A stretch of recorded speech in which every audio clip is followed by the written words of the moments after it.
Eu acho que é o foco do teu vídeo que não é muito... competente. Ah. Não tem problema não. Filmando? Só espera parar um pouquinho. Olá, internet, bem-vindos a mais um vídeo no canal Ratos de Ringue. Meu nome é Morgan e eu vou trazer para vocês hoje uma resenha expressa da Raw do dia 22 de abril de 2019. Em primeiro lugar, o canal morreu? Não morreu. Eu morri? Quase. Semana eu fiquei meio zoado e também teve Vingadores e tal, então tudo meio que deu uma desorganizada e eu não consegui gravar. Eu ainda tô meio zoado agora, mas vai ficar tudo bem, tá? Vai ficar tudo bem. Outra coisa, tô num cenário diferente, tô na casa da Cremosíssima e é um cenário diferente, calma, vai ficar tudo bem também. Eu vou voltar pra aquela prateleira suja e cheia de coisa. Mas esse cenário também tem cheio de coisa, então olhem as coisas. Isso, na real, o fato desse vídeo estar saindo atrasado leva a uma pergunta que eu tava querendo formular com o resto do pessoal do canal há um tempo já, que era, o que vocês preferem? Eu vou fazer uma enquetezinha, o YouTube tem dessas coisas, vai ter uma enquete aqui em cima perguntando se vocês preferem um vídeo de resenha da Raw, por exemplo, logo depois da Raw, 2 dias depois, ou antes da Raw da semana que vem. Porque eu, pessoalmente, às vezes eu fico meio... eu me esqueço um pouco das coisas que acontecem, então eu vejo muitas resenhas de Raw e tal um pouco antes da Raw da semana anterior, um pouco antes da Raw da semana atual. Tipo, eu vou ver vídeo da Raw do dia 22 de abril um pouco antes da Raw do dia 29 de abril. Então vou deixar aí a votação pra vocês fazerem, vocês que decidem, vocês que mandam nessa porra. Vamos lá. A Raw aconteceu no estado de Iowa, na cidade de Des Moines. Foi a mesma cidade, Ratos de Ringue também é cultura, a mesma cidade que o Ozzy Osbourne mordeu a cabeça do morcego num show lá e criou todo esse fuzuê com o Ozzy Osbourne aí. Antes da Raw começar, anunciaram no Twitter da WWE que iam ter 2 Triple Threat Matches, luta de 3 pessoas, para chegar a 2 vencedores dessas lutas, e esses 2 vencedores iam se enfrentar no main event da Raw para decidir quem ia ser o desafiante pro cinturão do Seth Rollins no próximo pay-per-view do dia 19 de maio, Money in the Bank. Então esse foi o tema da Raw de hoje, ver quem vai ser o próximo desafiante ao cinturão. A Raw começou com o Triple H entrando no ringue, sendo seguido pelo Seth Rollins, e os dois conversaram um pouco sobre essa estipulação do programa e sobre a relação do Seth Rollins com a Money in the Bank. Ele falou que ele já esteve dos dois lados da maleta, né? Ele já usou a maleta para se tornar campeão e já teve o cinturão perdido por causa da maneta Money in the Bank também alguns anos atrás, com o Dean Ambrose sendo campeão da WWE em cima do Seth Rollins. Depois dessa fala do Seth Rollins, começam a entrar os 6 lutadores que vão estar envolvidos hoje nessas 2 Triple Threats, e aí vira loucura. Esses foram 20 minutos assim, bem ruins, bem básicos da WWE. Um lutador entra, faz uma promo de 2 minutos, outro lutador entra, faz uma promo de 2 minutos, outro lutador entra, faz uma promo de 2 minutos. Foi uma encheção de saco, 20 minutos perdidos da minha vida, do mesmo jeito que esse vídeo vão ser 20 minutos perdidos da sua. Então, é culpa da WWE que eu faço essas coisas. O notebook caiu aqui. Tem o notebook nesse cenário, esse cenário é bom. Tem uma tecnologia? Tecnologia Extra. A primeira luta, então, é a primeira dessas Triple Threats. Os lutadores já estão no ringue. AJ Styles contra Rey Mysterio contra Samoa Joe. Uma luta bem boa no sentido de golpes inovadores e velocidade. Eles pareciam que eles estavam na velocidade 2.0 do YouTube. Eles estavam fazendo a luta correndo, não pararam um segundo. A câmera de vez em quando pegava no Rey Mysterio, que eu acho que é um dos lutadores mais velhos daqui. E ele parecia um pug tentando respirar, estava bem engraçado. Mas também eu acho que ele foi o que mais correu e pulou durante essa luta, então parabéns, Rey Mysterio. Tô fazendo graça de ti na internet, mas eu não consigo fazer 1/3 do que tu faz. Foi uma luta bem interessante, como eu falei antes, alguns golpes bem inventivos. Por exemplo, teve um spot de Tower of Doom, que são os 3 lutadores se jogando de cima da terceira corda ao mesmo tempo, que foi bem legal, foi o Samoa Joe levantando os dois, e a luta acabou com o AJ Styles ganhando do Samoa Joe. Foi meio louco, tá? O AJ Styles pegou o Rey Mysterio, deu-lhe um golpe, um powerbomb, segurou o Rey Mysterio, fez o finisher dele, que é o Styles Clash, no Rey Mysterio, mas eles caíram em cima do Samoa Joe. Então quem levou mais dano, entre aspas, foi o Samoa Joe, que foi quem perdeu essa luta. Eu acho interessante mencionar aqui que eu gosto bastante do Samoa Joe e eu fiquei um pouco com medo dele sair parecendo fraco, né? Essa luta, pra mim, ela teve um resultado bem previsível, AJ Styles ganhando, mas não foi esse o caso. O Samoa Joe saiu bem forte desse primeiro combate. Segunda luta da noite, a Naomi vai enfrentar a Billie Kay, metade das Iconics. Padrão das Iconics, elas entram no ringue fazendo uma promo, rindo das próprias piadas, porque ninguém mais ri. O futuro é icônico, elas fazem a posezinha. Aquele esquema de branquelas dentro de um ringue de luta livre. Mas, repetindo também o padrão da semana passada, a Naomi ganha rápido da Billie Kay. Diferente da semana passada, pelo menos não foi uma luta improvisada de duplas, onde as campeãs de duplas perderam rápido, mas foi uma luta um pouco mais bilateral. A Billie Kay teve uma chance, teve uma ofensiva contra a Naomi, o que me deixou menos triste, mas o resultado continua sendo esse. A Naomi ganhou de metade da campeã de duplas em menos de 2, 3 minutos de luta. Logo após essa luta tem um segmento que se repetiu também das outras Monday Night Raws, o segmento daquela boneca do diabo, mas o payoff, o final desse segmento vai ser ainda nessa Raw e foi maravilhoso, foi uma coisa linda de se ver. Eu fiquei muito feliz com a conclusão desse arco dos vídeos misteriosos, assustadores da Raw e da SmackDown. Logo depois do segmento da Annabelle Paraguaia, a gente tem a segunda Triple Threat que vai decidir quem vai enfrentar o AJ Styles no main event de hoje. A gente tem a luta do The Miz contra o Baron Corbin contra o Drew McIntyre. Mesmo que essa luta não tenha tantos nomes queridinhos pelos fãs indie de luta livre, tirando, é claro, o Drew McIntyre, eu acho que foi uma luta com uma qualidade melhor do que a primeira. Eu acho que foi uma luta que desenvolveu bastante os personagens, principalmente dos lutadores heels, do Baron Corbin e do Drew McIntyre. Os dois chegaram a se aliar no início da luta, mas o Baron Corbin quebrou essa aliança também, não deu muito espaço de desenvolvimento. E eu acho, assim, ó, falando agora da Monday Night Raw como um todo dessa semana, o Baron Corbin, pra mim, ele roubou o show. Ele tava muito bem, o personagem dele foi muito bem feito essa semana. Eu acho que essa luta, ele ganhou a luta roubando um pinfall. O Drew McIntyre acertou o finisher dele, o Claymore do Miz, e o Baron Corbin roubou o pin. Então eu acho que maravilhoso. Ele ficou se exibindo por causa disso o resto da noite. Então teve muita gente que eu vi que estava irritada com essa vitória do Baron Corbin, e a minha opinião é que se a galera tá irritada é porque ele tá fazendo certo. E eu acho que foi isso. Baron Corbin versus AJ Styles é o main event da Raw de hoje, que eu vou falar mais pra frente. Só duas coisas para complementar essa segunda Triple Threat. A primeira foi uma coisa que eu fiquei meio incomodado. Os comentaristas ficaram nas duas lutas dizendo que luta Triple Threat não tem desclassificação, qualquer coisa pode acontecer.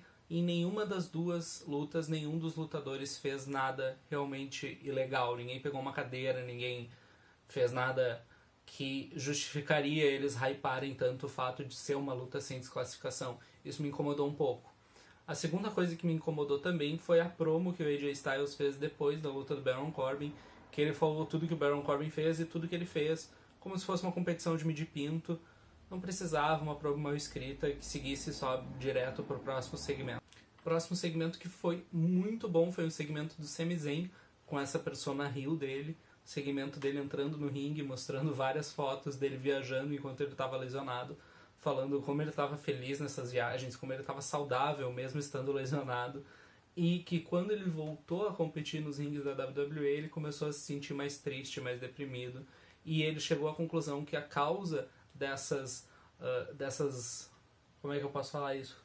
Dessa depressão, dessa tristeza, eram os fãs da WWE.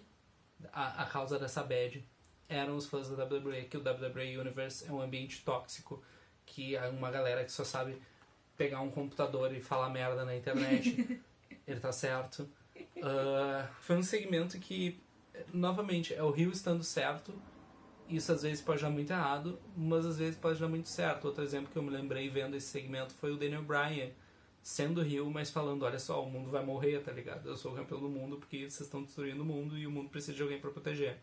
Então, são dois Rios carismáticos que o ponto deles está certo, mas mesmo assim a gente odeia ele e é maravilhoso. O Sami Zayn acabou mandando a nova catchphrase dele, que é mandar todo mundo pro inferno. o que eu acho sensacional. Eu tô esperando atenciosamente não, eu tô esperando ansiosamente a camisetinha do Sami Zayn mandando todo mundo pro inferno. O Cesaro agora, ele é mais uma adição a Raw depois desse Superstar Shake-Up que durou 2 semanas na WWE. O Cesaro, ele tá numa área meio cinza, eu acho, porque ele entrou no ringue sendo anunciado como um lutador solo. O vídeo, né, que a gente chama de Tron, a Titantron dele, era de um lutador solo, não tinha nada do Sheamus lá, mas a música tinha uma mistura com a música do Sheamus ainda. Ele entrou com uma sunga do The Bar e ele entrou fazendo aquela taunt do dedo pro lado que era da tag com o Sheamus.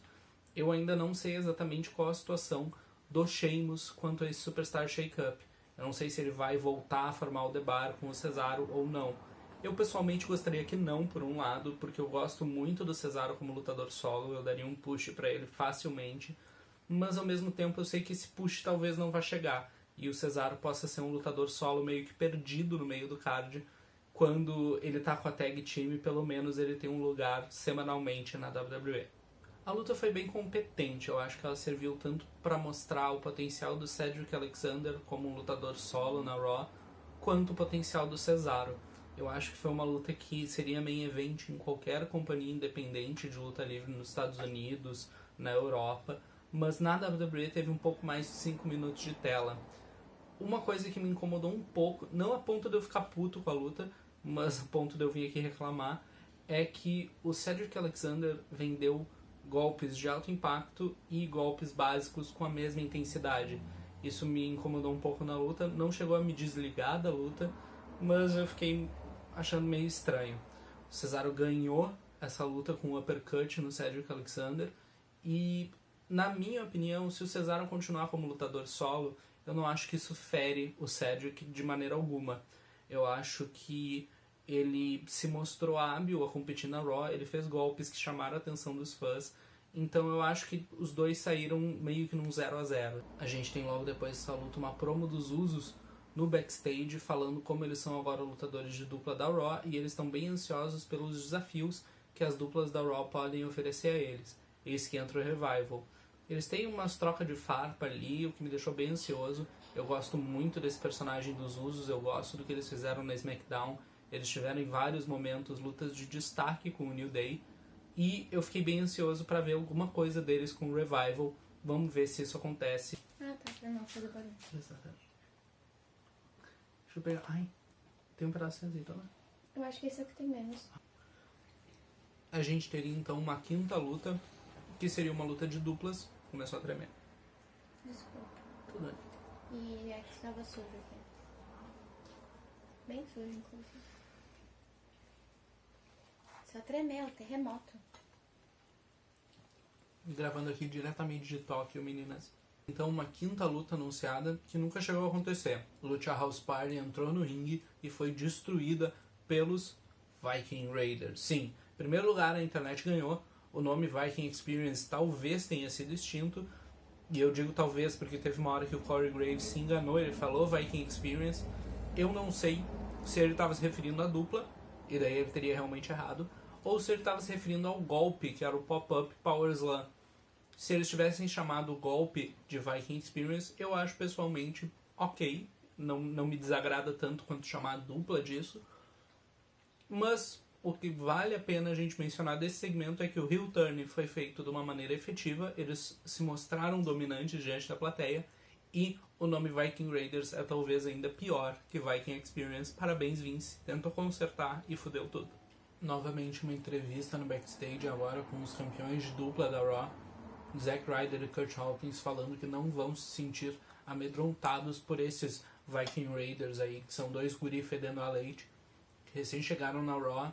Os campeões têm mais de 10 anos de experiência com luta livre de dupla, então tá tudo tranquilo a partir da visão deles. Depois dessa entrevista, Becky Lynch, The Man, faz a sua entrada na Monday Night Raw e ela fala sobre a sua desafiante pelo cinturão da Raw no Money in the Bank, a Lacey Evans. Lacey Evans está desafiando pelo cinturão da Raw. Da Raw. Ah, tá. Então tem como tirar um cinturão da Uhum. também. Ela não unificou os cinturões. Ok. Eu tava com esse medo, eu tava com medo que eles unificassem. Que é muita gente, muita guria pra um cinturão só. Ah. Ok. E a WWE unificando, eles iam usar os 2 shows pra desenvolver uma rivalidade, sabe? Então é muita guria, ia ser muita guria fora de televisão. Ela fala que ela não tem nenhum problema com a Lacey Evans, não é nada pessoal. Ela só acha que a Lacey Evans é uma nova roupagem pra uma piada antiga e que a Becky tá bem tranquila porque ela fez a carreira dela baseada em dar soco na cara de loira oxigenada.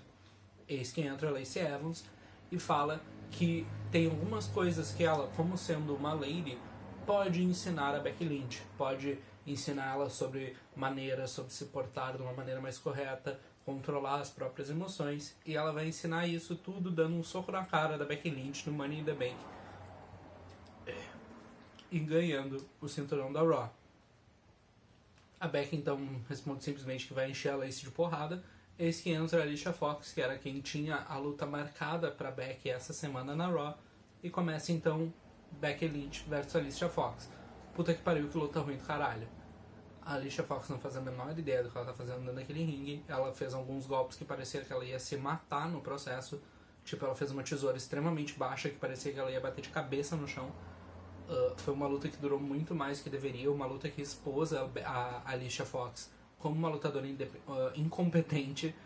E foi uma luta que me incomodou porque assim, ó, ela teve, sei lá, 8 minutos. Cara, faz essa luta da Becky uma luta de 2 minutos, sabe? Faz ela ganhar de uma maneira dominante da Alicia Fox na frente da Lacey Evans. Eu fiquei puto principalmente porque essa luta só tinha uma função, que era fazer a Becky Lynch ganhar e depois da luta apanhar pra Lacey Evans. Então não precisava ser uma luta comprida. A Lacey Evans deu 2 Women's Right depois da Becky Lynch na luta, deixando a campeã no chão e foi embora. Logo após a saída da Lacey Evans, a gente tem uma entrevista no camarim da WWE. Baron Corbin é perguntado como é que ele se sente sendo o underdog, sendo o lutador fora do lugar nesse main event. E ele falou que ele não se sente assim. A bem na verdade, ele não tá nem preocupado com o main event, ele tá olhando diretamente na luta do Seth Rollins. Pra ele já ganhou contra o AJ Styles, ele já tá lá pra enfrentar o Seth Rollins no Money in the Bank e provar de uma vez por todas que ele consegue ganhar do Seth Rollins. Uma promo concisa de novo. A construção de personagem do Baron Corbin pra mim essa semana se superou. Eu comecei a Raw cagando pra ele, eu meio que agora sou fã do cara. A 7ª luta, e se não fosse o segmento após ela, a melhor coisa da Monday Night Raw de hoje, a gente tem Robert Roode contra Ricochet. Robert Roode, até semana passada Bobby Roode, teve uma mudança de personagem em 2 aspectos. Primeiro, essa mudança de nome. Bobby, que é um nome mais apelido, é um nome mais infantil para Robert, não um nome de um adulto sério, responsável com contas a pagar. E a barba do Bobby Roode, que foi transformada num maravilhoso bigode de pornô dos anos 70. Ele agora é um pai e vai ficar tudo bem. O Robert Roode, ele encaixou como uma luva nessa persona. Ele tá com uma persona de um lutador mais velho, que vê um monte de lutador novo, sem experiência, que tenta impressionar, mas que tem uma coisa faltando, que é aquela magia que ele tem porque ele é glorioso. Eu achei esse personagem ridículo, mas ridículo na melhor maneira possível.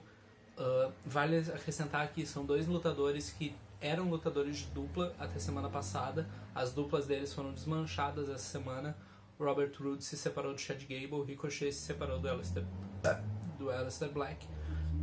Foi uma luta porque o Aleister teve que ir pra SmackDown por causa da Zelina. Pra eles ficar juntinho. Tá. O amor. Ok.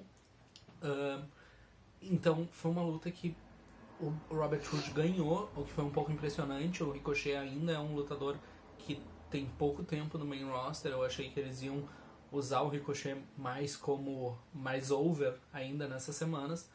Mas o Robert Roode ganhar aqui foi uma coisa que me deixou extremamente feliz. Eu acho que foi a decisão certa, porque ele tá estreando uma persona nova que deu sucesso. Ele tava entre uma das coisas mais faladas no Twitter do dia.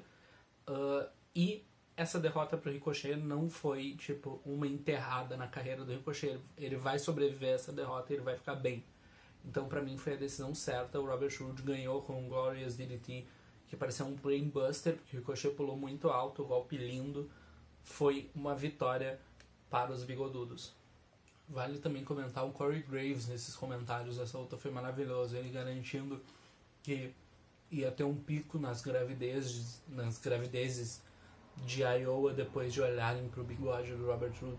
Sensacional. Eu espero que ele mantenha esse tom nos comentários para sempre. Maravilhoso. Logo após a luta do Robert Roode, temos o melhor segmento da noite. A repaginação do Bray Wyatt.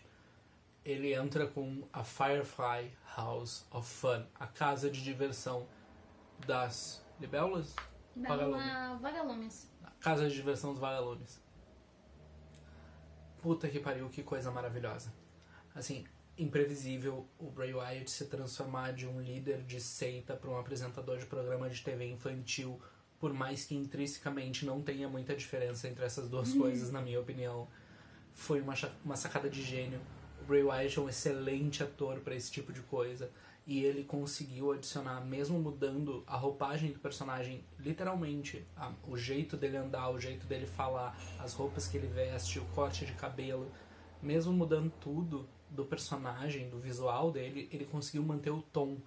Tipo, ele tava falando para um público infantil, tinha a resposta de uma plateia infantil rindo, vaiando, mas mesmo assim ele conseguiu soar amedrontador. Ele pegou uma serra elétrica, ele cortou uma foto dele antiga, dizendo que ele não era mais aquele homem mau, que ele havia evoluído, que ele havia melhorado. Ele apresentou tanto a bonequinha Annabelle Paraguaia como Abe e aquele outro fantoche como o Mercy. E é ridículo, é maravilhoso. A luta livre at its finest, a luta livre no seu melhor. Tudo de bom pro novo Bray Wyatt. Eu vou proteger ele dos males do mundo. Posso dar minha opinião? Pode, por favor. Eu acho que a piada é essa, né? Tipo, ele virou um apresentador de programa infantil com aqueles bonecos assustadores. É essa contraposição do Bray Wyatt, né? É uma coisa, tipo, inocente, mas ao mesmo tempo, puta que pariu, ele tá com uma serra elétrica, sabe? Tipo, puta que pariu, ele tá com uma boneca de uma bruxa. Gremlins Lifestyle. Total Gremlins Lifestyle, é isso aí. O Bray Wyatt virou um Gremlin. Não, ele não virou um Gremlin. Ele virou um Gremlin. Não, ele é um... Vocês viram primeiro aqui. Canal Ratos de Ring. Se inscrevam. Ele virou um Gremlin. Ele Breaking News. Ele não virou um Gremlin porque o Gremlin é o boneco, é o brinquedo, é o bichinho lá. Ele virou um Gremlin. Tá bom, então ele virou um Gremlin. Chegamos então na hora do main event. A plateia não reagiu muito no main event porque tava todo mundo meio chocado com o segmento do Bray Wyatt. Mas nós temos AJ Styles contra Baron Corbin valendo essa chance para lutar contra o Seth Rollins pelo cinturão universal no pay-per-view Money in the Bank. Foi uma luta Davi versus Golias, o Baron Corbin como cara alto, derrubando muito o AJ Styles. O AJ Styles, que é conhecido por fazer as quedas que nem um filho da puta, ele fez as quedas que nem um filho da puta nessa luta. Uma luta, de novo, excelente para construção de personagem do Baron Corbin. Ele dominou e ficou arrogante a luta toda, até que o AJ Styles conseguiu acertar golpe forte, atrás de golpe forte, atrás de golpe forte, e finalizou a luta com o Phenomenal Forearm. AJ Styles ganhou o main event de hoje para disputar pelo cinturão universal contra o Seth Rollins no Money in the Bank. Logo após a luta, o Seth Rollins entra no ringue e aperta a mão do AJ Styles agressivamente. Os dois ficam se olhando enquanto os comentaristas falam que é a primeira vez que esses dois lutadores vão se enfrentar no mano a mano. É uma luta que, pra mim, de novo, o resultado foi bem previsível, mas é uma luta que eu já tava desde o início da noite ansioso pra ver. Pra fechar o vídeo, então, pra falar um pouco da Raw no geral, eu acho que foi um show muito bom. Ele desenvolveu uma linha narrativa com essas duas Triple Threats e o main event. Foi uma linha narrativa que conseguiu segurar o show todo e foi recheado também com várias aparições e reinterpretações de personagens. A gente tem tanto o War Raiders virando heel, o Viking Raiders virando heel, a gente tem o Robert Roode, a gente tem o novo Bray Wyatt, a gente tem a separação do Ricochet e do Robert Roode, como eu já falei antes. Eu acho que foi uma Raw recheada de coisa boa. Infelizmente ela foi pouco assistida, pelo que eu vi na internet. Os ratings dela foram bem baixos, mas é uma Raw que me deixou ansioso para a próxima semana para ver a continuidade dessas storylines. E eu tô realmente empolgado com o Baron Corbin. Eu vou deixar aqui uma previsão muito cedo. Se o Baron Corbin tiver na Money in the Bank, eu acho que ele vai ganhar. Eu tô falando isso hoje, dia 29 de abril. Então, fica aí, vocês ouviram aqui primeiro.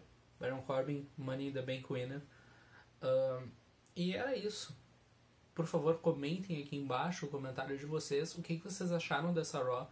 Votem também, não se esqueçam da enquete para decidir se é melhor esse vídeo da Raw depois da Raw da semana, numa quarta, numa quinta, ou se é melhor o vídeo numa segunda-feira antes da Monday Night Raw atual. Escolham. E todas aquelas porra de social media, deixa like, se inscreve, ativa sininho, essas coisas. Meu nome é Morgan e tchau, tchau, internet.